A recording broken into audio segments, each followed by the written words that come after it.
Hey guys and gals, it's your buddy Drew with Living History's Mysteries and Ferocious Feline Productions. You know, in recent years, the last few decades, the last few years, there has been an influx of reported cryptid sightings. Everything from Bigfoot to mermaids to you name it, even Michigan's own Dogman. So I had to start taking a look into some of the unexplained cryptids that have been hitting the news in the last few years or the last few decades. But I'll tell you what, I'm not going to go into a lot of detail about it. I'm going to let you check this out and make your own decision whether or not these things are real or, well, just myth and legend. Check this out. This is good.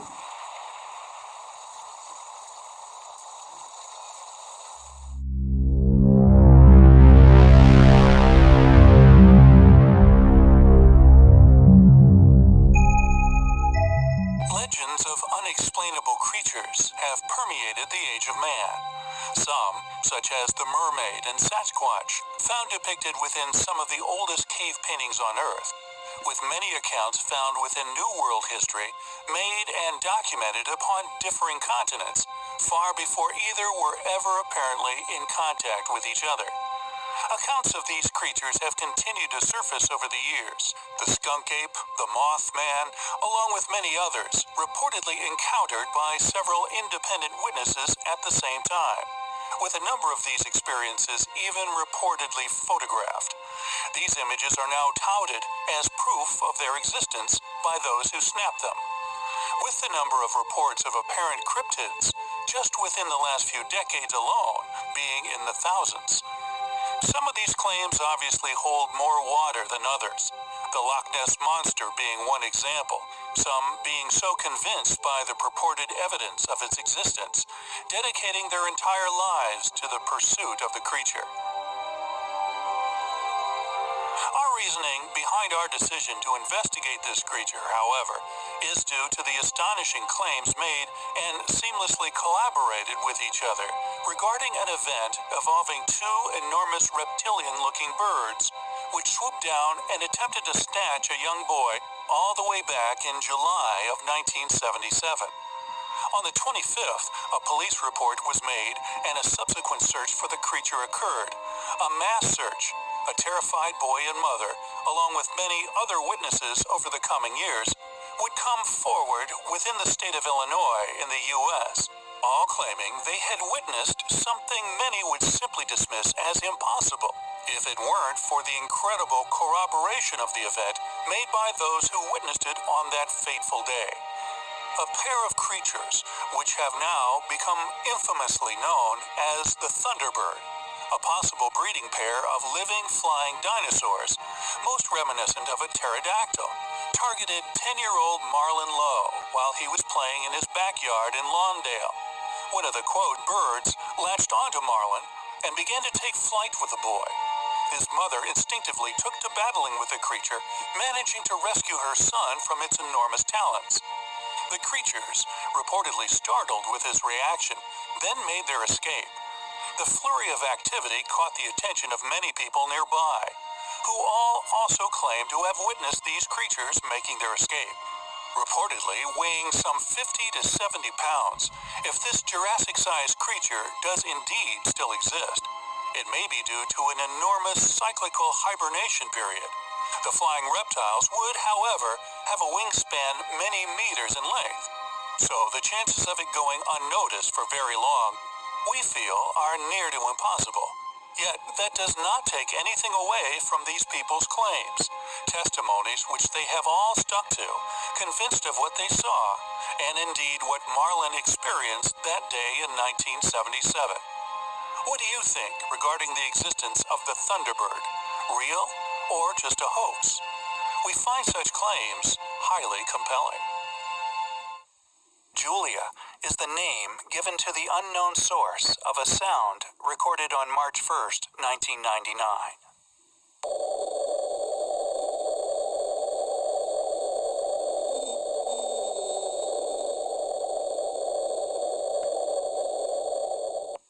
It was recorded on the eastern equatorial Pacific using an autonomous hydrophone array.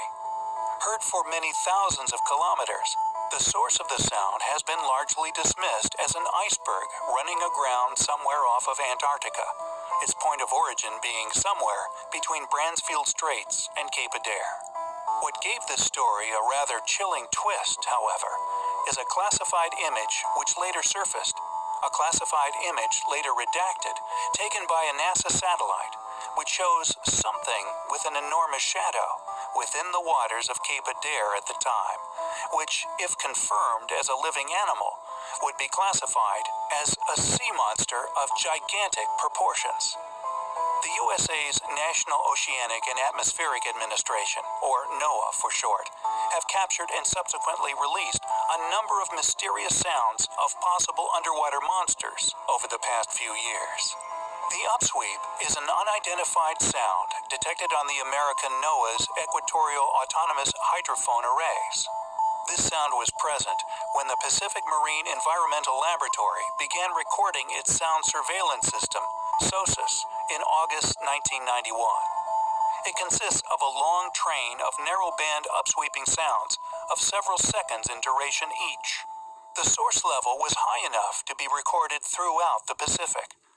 The sound appears to be seasonal, generally reaching peaks in spring and autumn, but it is unclear why. The source can be roughly located at 54 degrees south, 140 degrees west, which is near the location of volcanic activity, but the location of the sound remains a mystery.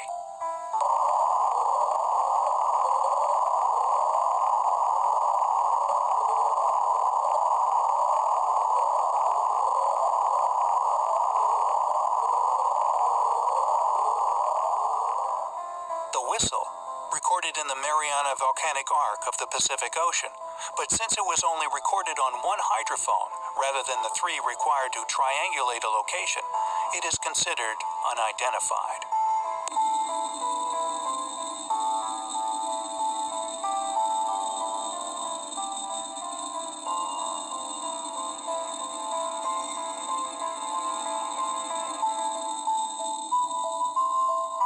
Bloop is the name given to an ultra-low frequency and extremely powerful underwater sound, detected by the U.S. National Oceanic and Atmospheric Administration in 1997.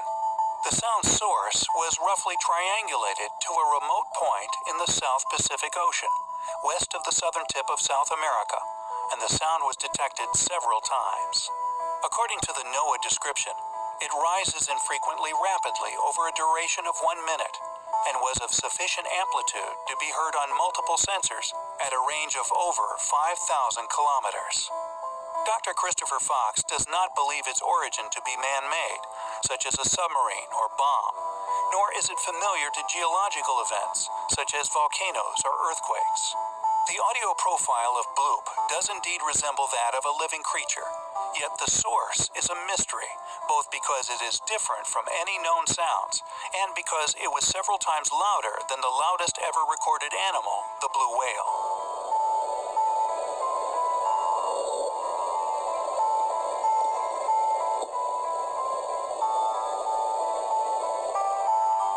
Slowdown is a name given to another mysterious deep-sea sound, recorded on May 19, 1997, in the equatorial Pacific Ocean. The name was chosen because the sound slowly decreases in frequency over a duration of 7 minutes. It was recorded using an autonomous hydrophone array. The sound has been picked up several times each year since 1997.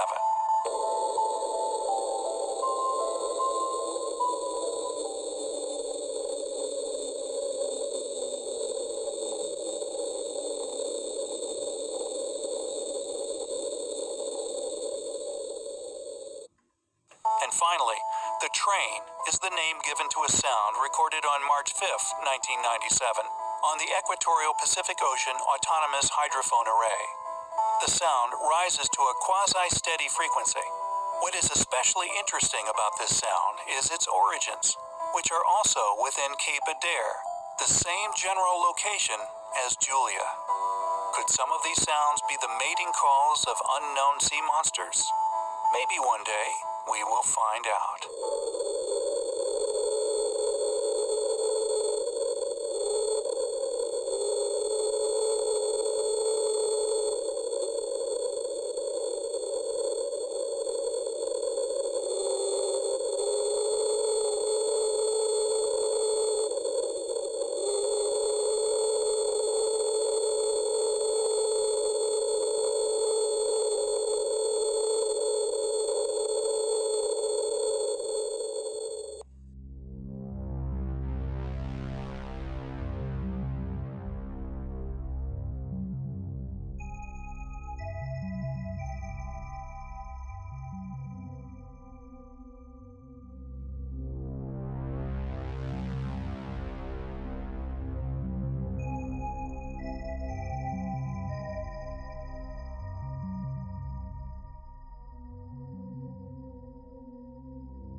Oh shit!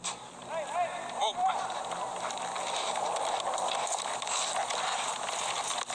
Hey, on t'en fait, tu correct? Ah ouais, mais là, t'as-tu vu ça?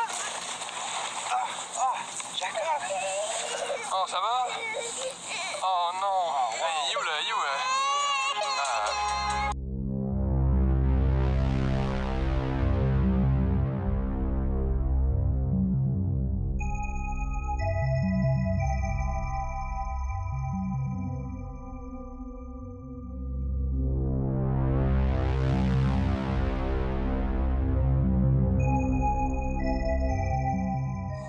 Welcome back. You know, it's like I said in the beginning. Over the last few decades, even the last few years, people have been reporting, seeing these odd, unidentified creatures more and more. Right here in the state of Michigan, every single year, between the beginning of the third week of September and the end of the second week of November, Bigfoot and Michigan Dogman sightings skyrocket. Of course, we're not even going to get into the UFOs over Lake Michigan or the strange glowing lights or anything else. But all over the country and Canada and in different spots throughout the world, more and more reports come in every year of new Bigfoot sightings in locations where he's not been seen or heard from in years, and even locations where he's never been seen or heard from before. What's it all mean? And like I said, is it real? Or is it just myth and legend? Maybe one day we'll actually know the truth, but until then, all these reports, all these videos, all these photos, all these sound clips just add to the mystery. But that's all I got for you guys today. I hope you can watch this video and make your own decision what you think is really happening out there. But until next time, take care of yourselves, take care of each other. God bless you. God love you, we do.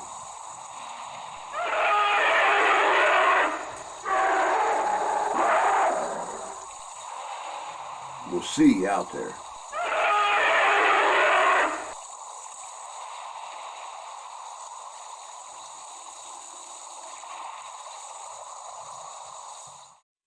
August 19th, it's Ghostorama at the Van Buren Poorhouse Museum in Hartford, Michigan, right off Red Arrow Highway. It goes from 11 to 7 and it's free to the public. What is it, you ask? It's a paranormal meet and greet, monster car show, vendors, entertainment, and much, much more. Come and see us at the Van Buren Poorhouse Museum in Hartford, Michigan, right off Red Arrow Highway. 11 to 7, open to the public, and after hours ghost hunt begins from 9 to 11. Be there or be square. August 19th, Ghostorama.